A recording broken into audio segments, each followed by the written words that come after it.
All right, everybody, very warm welcome to the eighth installment of the Russian Revolution series. I sincerely hope that the previous ones have been of some use to you and have been helpful in understanding certain complexities which are usually associated with the Russian Revolution as a chapter. So, today we would be looking at the First World War and the Russian Empire, right? Um, as always, I not as always actually, just like the last video over here. Also, I had actually made this tutorial before, but then unfortunately I forgot to record my audio, and thus it became a disaster. But nonetheless, I will make sure that I keep explaining as I go along, and we can take it forward from there, right? Uh, cool. So let us first understand before we actually jump into the relation between the Russian Empire and the First World War. Let us first understand the basic war itself. Okay, so the war started in 1914, and it went for a period of around 4.5 years, roughly up until 1918. Right, so it's a pretty long war, right? Four years, for roughly 4 years, and this particular war was divided between two teams, so to speak. Okay, the first team was called the Central Powers, which comprised of Germany, it comprised of Austria, and it comprised of Turkey. And then the other team necessarily did not have a nickname, but as you can see, it comprised of Britain, France, Russia, Italy, and last but not the least, there was Romania as well. So this is just what we need to understand about the war. We are not going to get into the technicalities of who killed who, why did they kill, not right now. Okay, we can relax. Cool. So if we consider the year 1914 itself, okay, in the beginning, right? In the beginning, if we consider the outlook that the Russian people had towards this war, initially the war was really popular amongst the people. Okay, they were in favor of the war happening. There was a very specific reason why they were in favor of the war happening. It was because they thought that since Russia is currently supremely underdeveloped, okay, this would basically give them a chance to acquire more land, and automatically, if you're acquiring more land, you will be acquiring more resources, right? Minerals and and buildings and food and so on and so forth. Okay, essentially industries even, right? But what happened was their initial idea was that the war is going to get over in a year, maximum two. But the war started to get prolonged. Okay, now that is something that is like super unfortunate. Okay, the war started to get prolonged, and as the duration of the war increased, the Tsar became more and more and more and more arrogant. He was already arrogant in the first place, but now he was just being a complete mad guy, right? So the Tsar became more and more arrogant, and this is proved by the fact that eventually he stopped consulting the Duma absolutely. Like he did everything as he wanted, as per his whims and fancies. Okay, so he stopped consulting the Duma. Okay, if you remember, Duma's role in itself was that it was a consultative parliament. Now he stopped consulting the consultative parliament, right? So this was one big drawback for the Tsar. I mean, big minus point for him. Now, what is beginning to happen over here is that if you realize that Germany and Russia are on opposite sides of the war, and let us just get one thing very clear: Germany is battering Russia left, right, front, and center. Okay, Russia is just having a really tough time in this war.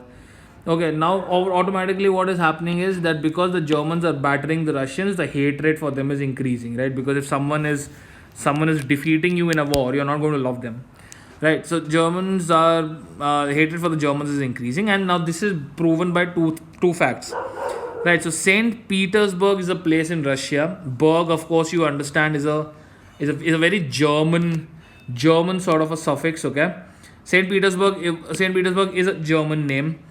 Now this city was renamed as Petrograd. Okay, this city was renamed as Petrograd, and the Tsar's wife. Okay, the Tsar's wife, who was Zarina Alexandra, who was of a German descent, that is, she had German blood in her, okay? Just because of the fact that she was of a German descent, people started hating her as well. Poor thing, okay? So, since she was of a German descent, the hatred towards the monarchy in general intensified, increased, just because this poor lady was of a German descent. Right, so this is proven by these two facts mostly. Now, as I mentioned already, that Germany was super industrialized and Russia was mostly very backward, mostly very orthodox, right? And when these two clashed together in the war, specifically if I consider the period between 1914 to 1916, okay, if I consider the period between 1914 to 1916, Germany and Austria in particular inflicted a lot of pain on Russia. Okay, they inflicted a lot of pain on Russia to the extent that there were 7 million casualties in Russia, which is painful. Okay, there were 7 million casualties in Russia, which is absolutely mind-boggling number. Right. Now this was one thing that was again a negative point in the in for to I mean as far as the Tsar's positives and negatives are concerned towards the war. The second thing which really irked people was this policy of scorched earth. Okay, so the idea was that in order to prevent enemy encroachment is occupation. Okay, in order to prevent the enemy from occupying territory, Russia followed the policy of scorched earth. Basically, it was to prevent the enemy's military to live off the land. Now let's take a very general diagram here to understand. Now say for example this is Russia, now this is Germany, and this is Austria, right? You realize that Germany and Austria are their armies are advancing into Russia and they're basically beating the Russians left, right, front and center. Now what the Russians are doing is that before they are retreating towards the interior of the country, of course in order to stay protected, they are burning off all the land on which the Germans and the Austrians, which they are trying to occupy, they are burning off all the resources, they are burning the buildings, they are burning the land, etc. etc.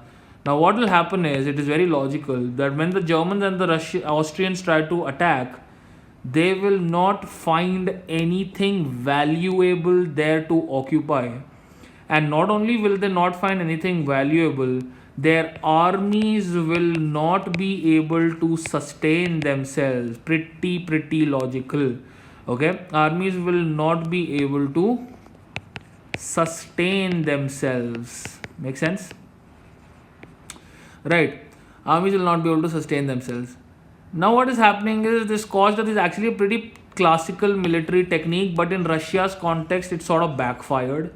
Because if you realize that if you're burning land and if you're burning buildings, you're actually creating a loss for yourself. So there was a massive loss of resources.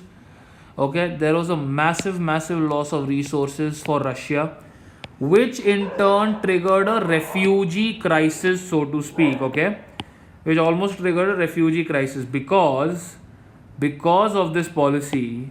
There were 3 million refugees in Russia during the war itself. So you realize that if there are 3 million refugees along with 7 million casualties, it is not a very rosy picture for anybody. Okay, so this is going to fuel even more hatred for the Tsar, and it so happened that towards the end of the war, the Russian military stopped fighting this war for the Tsar. They were so sick and fed up, they were so tired of this nonsense that they stopped fighting. Okay. So this is basically how the First World War went for Russia. But this was in terms of how the people suffered, okay? This was in terms of how the people suffered. Now, if we look at how did this impact the Russian industry, now this is a different ball game altogether. Now it's now, of course, if I tell that, oh, it was a very rosy picture for the Russian industry during the First World War, it will sound bizarre, because that was not the case. It did impact the Russian industry severely. The first thing is, of course, that all the major industries like steel and coal and gas and whatnot began to shut down. Okay, so your major industries are shutting down. That means the lifelines of your country are coming to a halt, right? The lifelines of your country are coming to a halt, right?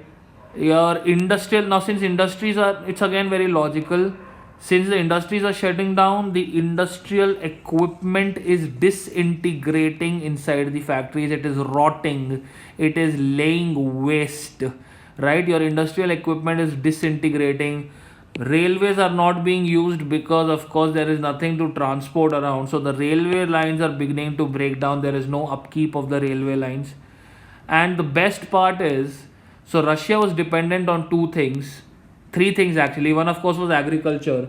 And if I talk about their trade, their actual industry, it was based on the local tiny industries that they had. And apart from that, most of it was through import and export trade which they had with other countries. Okay. Now, this trade of import export was done via the sea route because, of course, there was no chartered aircraft that time, and that was through the Baltic Sea. Now, the Germans, being smart that they are, during the World War, the Germans occupied the Baltic Sea, and once the Germans occupied the Baltic Sea, the trade that Russians were conducting through the sea was halted. Now, that is tragic, okay? So basically, all the supplies to Russia because of the Baltic Sea, because of the occupation of the Baltic Sea, was cut off. Right. And now, one very basic, very logical reason. See, men were going to war. Okay. Since men were going to war, because soldiers were dying like water. Okay. I mean, like water flowing. Okay. So new and new men were recruited. If new and new men are going to be recruited, there is of course going to be labor shortage. And if there is going to be labor shortage, then all the workshops that produce essential goods, like bakeries particularly, are going to be shut down, right? So the bakeries and all of these essential goods producing industries started shutting down. And then to add insult to injury, whatever little food resources remained, they were sent to the military in the battlefield for their upkeep. Of course, military is fighting a battle, they need food to survive, otherwise they'll die. Then who'll fight the war? Okay, so all the little food resources that were available were sent for the upkeep of the military, and this led to a severe shortage of bread and flour in the country. Okay, this led to a severe shortage of bread and flour in the country, which further led to the looting, the plundering of bakeries and bread shops, etc., etc., etc., that had increased radically, right? So you realize that again, this is very similar to what had happened during the French Revolution. Okay, this was very similar to what had happened during the French Revolution, right? So by 1916, if we were to look at the picture, okay, by 1916, if we look at the picture, we realize that the looting, plundering, extortion, burning down, whatever, I mean, all the negative things, okay, associated with bakeries in particular because of the food shortage, had become rampant.